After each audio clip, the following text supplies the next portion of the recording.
My name is Mar. I use they, them pronouns. I was born in Venezuela, Barquisimeto, and I came here to the US when I was 6 years old, and now I currently live in Homestead.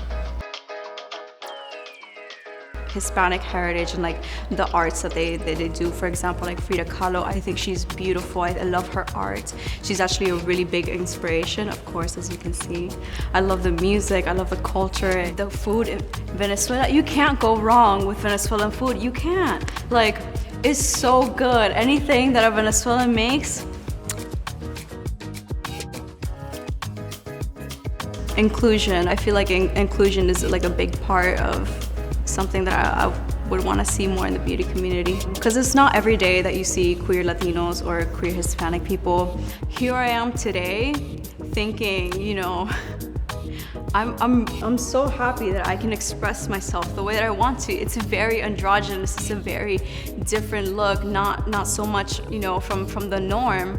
I'm trying to break out of the gender norm.